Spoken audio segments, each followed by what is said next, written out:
Chief? Anong update? Magandang araw po. Kagaya po ng sinabi ng ating Chief, Philippine National Police ay na-identify na po. Actually, after less than 24 hours, we were already able to identify. Nakilala na po natin ang mga salarin sa pagpakay sa vlogger po sa Caloocan City. At kagaya po ng sinabi niya, most probably ay ito po'y miyembro ng sindikato or inupahan ng isang sindikato para po vlogger natin si alias Mima, known as Mima. So, we are hot on their tracks. Sinusundan pa po natin. Hanggang ngayon, nasa hot pursuit operations pa po tayo. But also, we are already readying the case to be filed against these two. Yung pong dalawang na-identify na natin na mga salarin. At pinoprofile na rin po natin sila kung ano po ang kanilang mga nagawa noon. Yung isa po ay meron na pong patong-patong na kaso. So everything will be given. We cannot give specific details as of now as para hindi po ma-compromise ang ating operations as well as the safety ng ating mga personnel at ng publiko. Pero ibibigay po namin sa inyo lahat once we have completed the investigation and the police operations. Sir, how were you able to identify those two, sir? Sa backtracking ba? May testimonial? Yes, kagaya na po. Of course, yung honest to goodness police work na investigation, backtracking, forward tracking, as well as yung talking to witnesses, gathering of evidence. Lahat po ito pinagsama-sama natin until such time na identify nga po natin kung sino mismo yung mga gumawa. Sir, so kung nag-hire po ng sindikato, lumalayo na po ba tayo dun sa personal lang siya na alitan? Dahil kailangan pa po mag-hire ng grupo. Again, alam niyo sa pag-iimbestiga po natin, wala nga tayong sinasarang ano. We do not want na kasi pag naunahan mong makapag-form ng theory or ang tingin mo kung anong nangyari, sometimes, pag may nakukuha ka ebidensya, you tend to fit it to yung naisip mo ng theory. What we want to do sa investigation, the proper thing to do is you get the evidence, you get the proof, and then you form your hypothesis kung ano po ang nangyari based on the proof na nakukuha mo, not the other way around. So, sa mga bagong dating po, eto na po yung post po ng News 5. Etong issue po kay Mima. Ito po breaking news po yan at alam na po ng kapulisan na pagtanto na po nila kung ano po ang nangyari talaga kay Mima. Ito na po yun. Ito na po. So, yung pong dalawang suspect po sa paggurgur kay Mima tukoy na. Ito po yung nakalaban ni Mima doon po sa sindikato sa casino. Yun po yung kahit si Jake Magnus, maikukwento yan, alam ni Jake Magnus.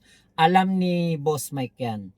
Si Koy TV, kung hindi ako nagkakamali, si Biyahe ni Koy pala, Biyahe ni Koy, na i-vlog niya din ito.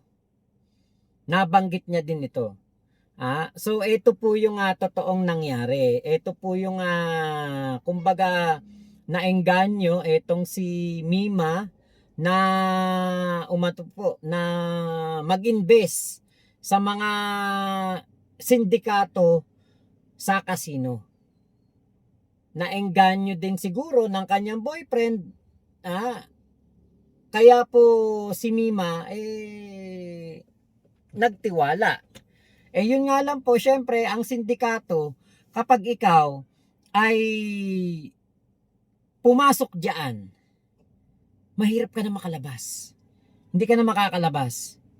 Investment ang naging pagtingin dito, pero yun nga yun yung eengganyohin kang magkapera, eengganyohin ka na ikay kumita, pero ang totoo, sa una lang yun. Pagdating ng mga susunod na araw,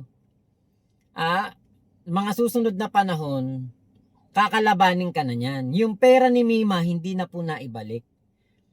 Ngayon, sa aking pagkakaintindi, parang gusto na ni Mimang kunin ang kanyang pera. Kaya, nakaaway niya itong tao. Ha? Itong tao po na ito, nakaaway niya. Ngayon, nung nakaaway niya po itong tao na ito, ayaw na pong ibalik ang pera ni Mima. Ngayon, yung boyfriend ni Mima na nasa ospital na hindi naman na po critical, kumbaga nasa, kumbaga kaya niyang magsalita pero ayaw niyang magsalita. Bakit? Natatakot siya dito sa sindikato na ito. Kaya nga kagabi ang payo ni Ballpoint Man, magsalita ka. Makipagtulungan ka. Kasi, putya, kung mahal mo talaga si Mima at ikay gusto mong mabigyan ng hustisya, ang nangyari kay Mima, aba, wala kang dapat katakutan. Putya, muntik ka na nga magurgur dyan eh. Di ba? Muntik ka na nga magurgur dyan. Tapos, hindi ka pa makikipagtulungan sa PNP? Hindi ka pa makikipagtulungan sa investigador? Diba? Aba, buhay mo ang nanganib dyan, nawala ang buhay nung girlfriend mo, ewan ko kung mahal mo ha, kasi putya, kung mahal mo ang isang tao, kahit ano gagawin mo, maipagtanggol mo lang yan. Diba? Kaya nga po dito nga po parang lumilinaw na yung picture. Nung info na nakarating sa atin, na etong si Nelboy nakaligtas, buhay. Si Mima ang pinuruhan talaga. Diba? Kaya sabi ko, nung mga unang unang labas ng balita na, napapaisip ako bakit si Mima? Heto na nga. Maaring nagkaonsehan sa sindikato doon po sa casino at hindi po yung doon kay Boss B, hindi po doon hindi yon, iba po ang onsehan po sa sindikato. Gusto nang bawiin ni Mima yung pera, hindi pa po ibinibigay. Ngayon, ang pagkakamali lang nitong nitong tumrabaho na ito at pagkakamali nung nag-utos, akala siguro nila si Mima ay isang kakaining itik lang. Na parang parang manok lang, pag nasagasaan sa kalsada, walang magke-claim. Walang maghahanap. Walang magpupursige para magkaroon ng hustisya. Yan po yung pagkakamali nila. Dahil nga po, etong si Mima, bukod sa vlogger to, vlogger ng ating Pangulong Bongbong Marcos, vlogger ng na pro-government, syempre tutulungan niya ng gobyerno. Yun ngang hindi nga pro-government na mga DDS di ba?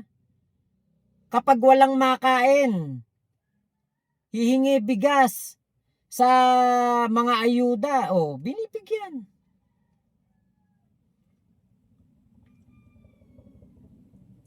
Diba? Kaya nga po itong boyfriend ni Mima, siya ang pag-asa. Magsalita ka na. Sabihin mo kung sino tong mga tao na ito. Na gumawa nito kay Mima. Kasi buhay mo yung naperwisyo Tinamaan ka ng 3. Actually, wala kang dapat na ikatakot dito. Bakit? Talagang ikaw ay gagwardyahan na ng PNP dahil ito na may development na Tukoy na po yung dalawang suspect. Dalawang suspect po. Tukoy na po. At yun nga po yung sa sindikato. Pera po ang dahilan. 'Di ba? Alam niyo siguro mga parang Sabado pa lang, ano ba ngayon, Martes. Sabado pa lang po. Actually nung nagurgur si Mima, kinagabihan noon, yung kachat ko na taga Caloocan City, meron siyang kilala doon sa mga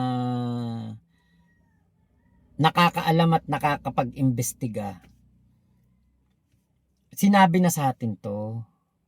Ngayon, teorya pa lang nung una. Ay ayoko nga syempreng pangunahan at hindi po natin to syempre ilalabas naman na yung hindi sigurado. Eto, katulad niyan, natukoy na ng PNP kung sino po yung sindikato, kaya po naikukwento ko na ngayon.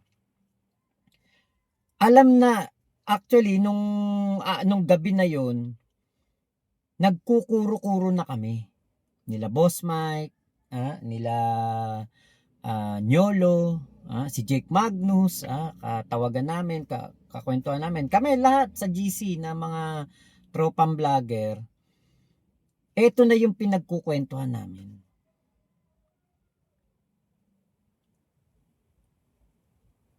Kaya nga yung teorya ng mga DDS, gusto na sanang naming soplakin yun. Kaya lang, syempre, ayaw naming pangunahan ng PNP. Pero nung palampong kinagabihan, nung nawala si Mima, alam na namin etong istorya na ito tungkol po sa invest na pinasok nitong si Mima. Alam na namin.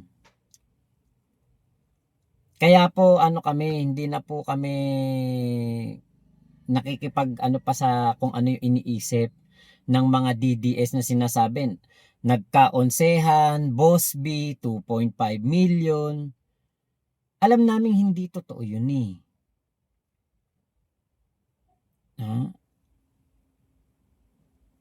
Tignan nyo Tsak magbablog niyan sila Boss Mike. Yan po ang kanilang ipupunto diyan. Si Boss Mike, sila Nyolo. Kasi yan ang napagkwentuhan namin pati si Jake Magnus nga. Pinag-i-invest din eh. Umayaw lang si Jake kasi sabi nga ni Jake hindi yan sigurado. Ngayon si Mima naengganyo kasi nga nagbigay siya ng pera, nag-invest siya, after lang ng ilang araw may nakuha siyang pera. Nakabalik kagad yung pera niya, let's say, kunwari lang kasi hindi ko alam kung magkano yung exact figures. Kunwari nagbigay siya ng 100,000.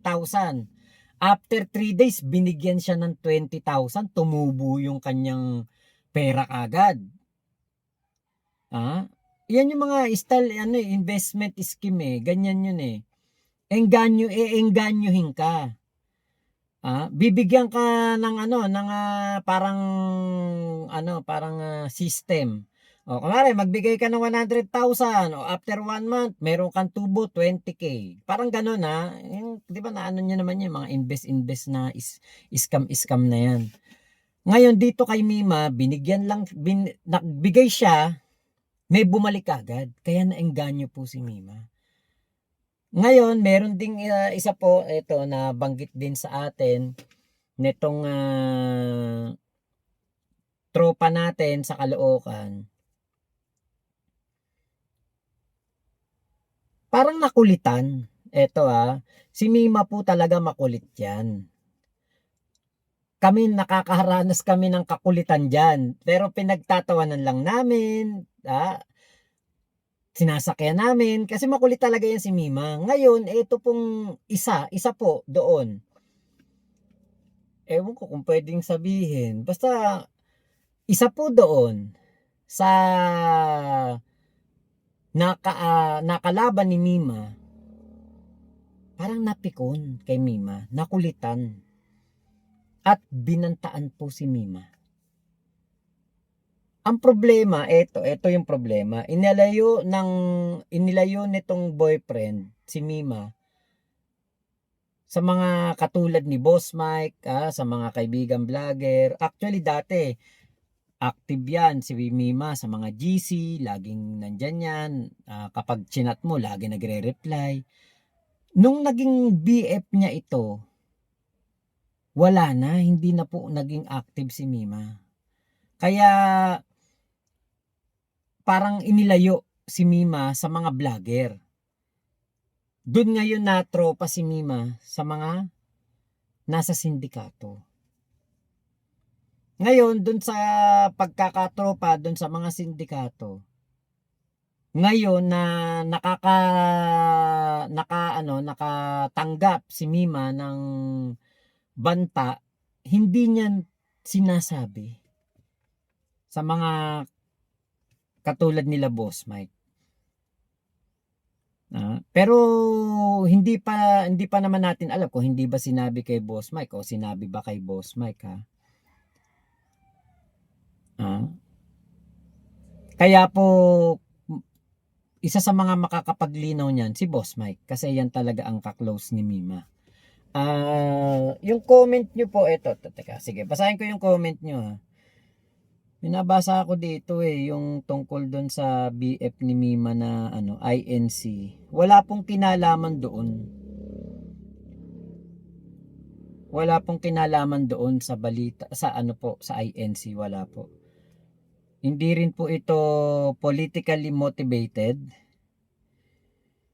Jan Sapiera, ayun. Hindi po, wala pong connection po ito sa INC. Ate Judy, tama po, Idol Mac, kakagating ka muna niyan sa umpisa lamang. Tama po. Ate Isa Fernando, hindi masama ang kumita lalo at sa malinis na paraan, pero aralin muna mabuti ang bagay-bagay. Pag may involved halaga, nakikita ng malaki sa maliit na puhunan, kaduda-duda, never ever engage. Yun nga po. Basi Manawis, ayan, good day po. Marivic Brazos, hello po. At Elizabeth Napisa, ayan, hello. Jerry Selpuno, JB Santiago, baka patahimikin or takutin ng sindikato yung BF ni Mima kaya ayaw din magsalita, kawawa naman. Pwede naman siya magpapasok sa Witness Protection Program. Makipagtulungan siya sa PNP. Actually nga, kung ako yung nasa kalagayan ng BF ni Mima, putya, all out war na to. Nanganib na buhay ko eh.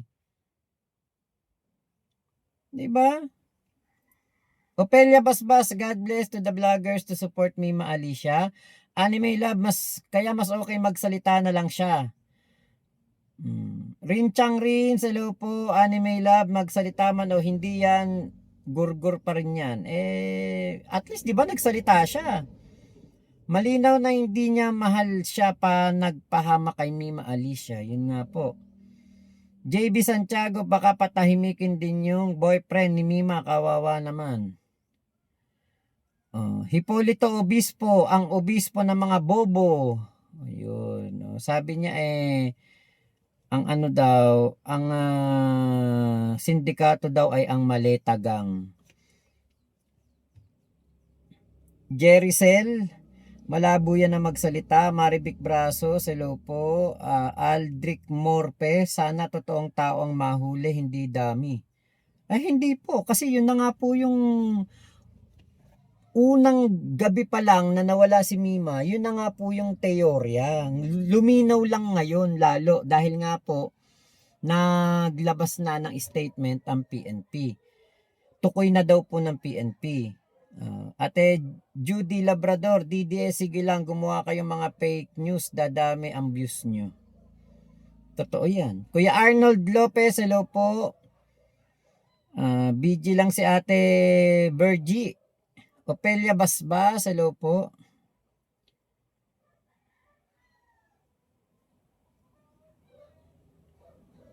Okay. Kuya Henry, hello. SP Aki. Ayan, hello. Merly Gauna ng Hong Kong, hello po. Cabezas TV, networking or pyramidig baka mo, Boss Mac, yung pinasok ni Mima. Ang sabi po, sindikato daw po sa casino eh. Yung may kausap tayo from Caloocan mismo. Aten Leonida Negrillo, ayan, hello po. Okay, Tess, ayan, ibig sabihin yung naging BF ni Mima Alicia ay kasama sa person of interest. Opo. Mona Luis, ay sinanay, oh. Hello po. Morning, Sir Max. Salamat po sa Diyos kung alam na kung sino ang suspect. Tsak na iyaharap po yan. Kapag po yan ay nahuli na, iyaharap po yan ng DILG o ng CIDG. Iyaharap po yan. Ipapapress ko yan. Jenelita Camacho, hello po. Remy Rivera, Norma Antido, baka may drama lang sa BF niya kaya ayaw magsalita. Christian Angelo Ponce, hello po. Tim Kot, Cecilia Gabina, magandang hapon, Mac. Condolence po sa inyong lahat na vloggers ni PBBM. Sana makamit niya ang hustisya kay Mima Alicia. Rest in peace. Ate Cecilia Gabina, hello po Kay Remy Rivera ulit, Freddy Atole. Kung totoong mahal niya si Mima, gagawin niya ang lahat para lang makuha ang katarungan, ang GF niya at isasang tabi niya ang takot niya. Yun ang tama. Kung talagang mahal niya si Mima, yun po ang tama, di ba? Ipakita mo ang pagkalalaki mo. Di ba? Sabi ko nga, kung talagang mahal nito si Mima, ibabalandra niya katawan niya, yayakapin niya si Mima, wag lang masaktan. Pero ang nangyari, si Mima po ang napasama. 'Di ba? Kaya dito po sa issue na ito, napakaganda po na talagang tinutukan to ng PNP, ng NBI. Kasi kung panahon po ni Digong nangyari to, wala na pong pag-asa si Mima. Mababaon na lang po sa limot. Kaya dun sa mga nag-utos, nagpagawa niyan, ang pagkakamali ninyo, vlogger ni PBBM ang kinalaban nyo. Akala nyo, pagkatapos nito, wala na, parang okay na. Hindi nyo alam. Ito ay patututukan ng ating Pangulong Bongbong Marcos dahil tagapagtanggol niya yan si Mima. 'Di ba? Sabi ko nga special si Mima. Si Mima ay isang tao na mabait po at magaling makisama sa mga tao na nakakakilala sa kanya. Hindi po siya masama sa amin. Makulit lang siya, maharot. Pero syempre sa mga DDS, masama ang tingin sa kanya. Kaya sinasabi nila deserve, pero hindi po. Si Mima po ay hindi po nagurgur dahil po sa politika. Siya po ay ginurgur dahil po meron siyang mga naging koneksyon sa sindikato ng kasino.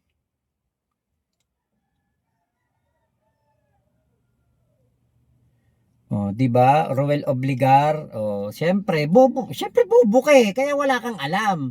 Hindi mo napanood yung umpisa. Di ba? Kaya ganyan ang i-comment mo. Wala nga siyang binablog na sindikato. Bobo ba si Mima? Tingin mo magbablog na sindikato? Tanga ka ba? Ay nako. Ex-chan hindi pa alam yung gunman. Yung nag-utos ang tingin kong alam na nila. Kasi nga yung nag-utos na nasa loob ng sindikato na nainis kay Mima o napikon kay Mima, yun ang tingin ko natukoy na ng PNP. Yun po yung niyan. Usapang pera po ito. Meron pong pinasok si Mima na investment. Pero tingin nga namin, sindikato yun. Kasi wala namang investment na, kunwari, magbigay ka ngayon ng 100,000, after 3 days, after 1 week, mababalik na 20 mil mo. Style kasi yan. Ganyan ang style sa casino. Ba't ko alam? O si Inay Mary Ann, Victory, ha, saka kay Kulaong. Yan ang mga ano diyan. Yan ang mga issue noon diyan. Kaya nalaman ko yan. Si Inay Mary Ann, inaano sa akin yon, sinakwento niya sa akin. Yung parang loan shark sa casino. Kunwari, natalo ka sa casino, meron kang sasakyan, o isang lamon ng kalahating milyon. Kapag hindi natubos yan, sa'yo na yan. Ngayon na maghahanap sila ng mga mamumuhunan, ng mga magbibigay ng pera. Ngayon, merong mga parang loan shark dyan, o mga sindikato nga, iengganyohin ka na magbigay ka ng pera. Pero kapag gusto mo nang kunin yung pera mo, dun ka na, alam nyo na kung ano yung nangyari kay Mima. Ganun.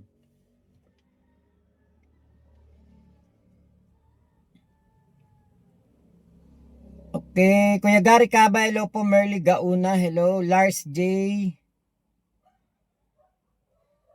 Yan, hello Mac, watching from Ilocos Norte. Ayun, hello po.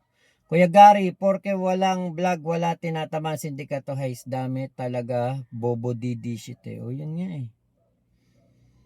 Ayan, X-Chan, yun dapat tutukan ang mastermind, ma-impluensya rin siguro. Yes, ma-impluensya, may pera. Kaya nga nung nainis daw to kay Mima, parang binantaan si Mima. Yun yung kwento nung taga Caloocan na tropa pips natin.